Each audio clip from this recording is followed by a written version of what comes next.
Soy Julia Robi y ahora voy a hablar de la conexión en los recursos de estrategias de cohesión. La conexión es la relación que hay entre las partes del texto, en este caso las oraciones. Hay dos conectores, los coordinantes y los jerarquizantes.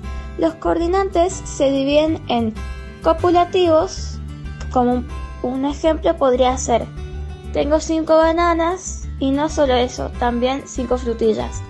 Los copulativos generalmente suman un conector, que sería en este caso no solo eso.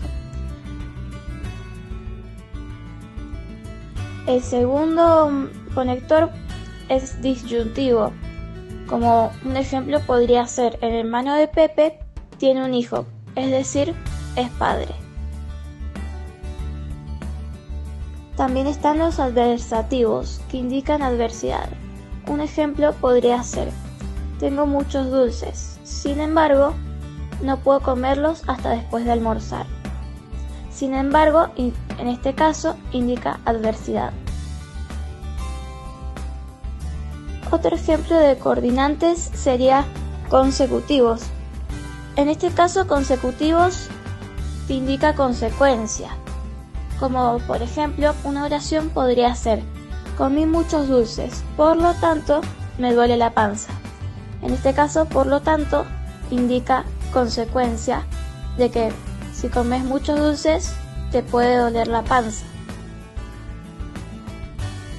Ahora les voy a hablar sobre los conectores jerarquizantes. Existen 3 tipos: los enumerativos, distributivos y conclusivos. Un ejemplo de enumerativo podría ser: en primer lugar, yo no hice la tarea. Un ejemplo de distributivo podría ser: yo, por otro lado, no quería que se hiciera la fiesta. Y los conclusivos, tales como: en conclusión, la Revolución Francesa fue un periodo importante. Los conclusivos demuestran conclusión de un tema ya recientemente explicado, que en este caso sería la Revolución Francesa.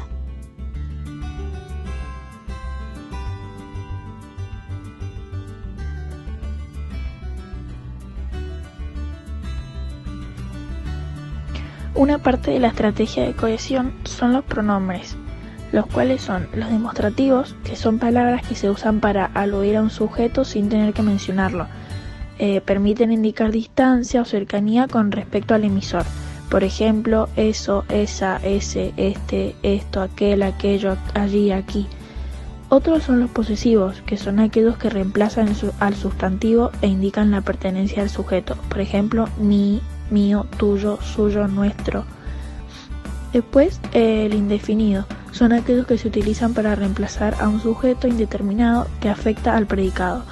Por ejemplo, algo, nadie, otros, pocos, muchos, etc.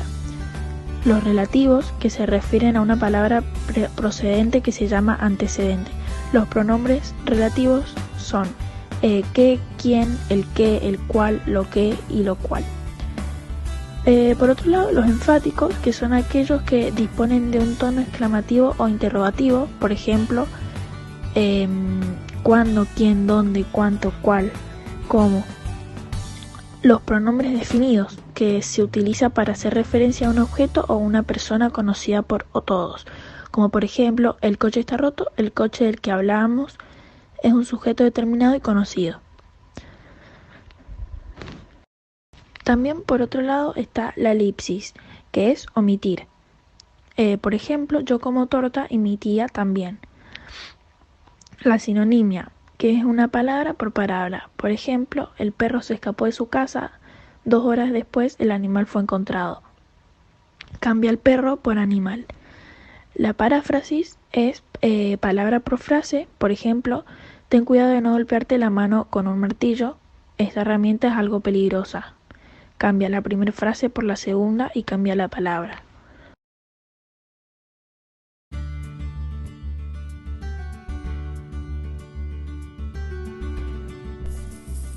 Ahora vamos a hablar del texto expositivo. pero ¿a qué llamamos texto expositivo exactamente? Cuando tiene como función fundamental informar, pero no es la única función esa de transmitir información.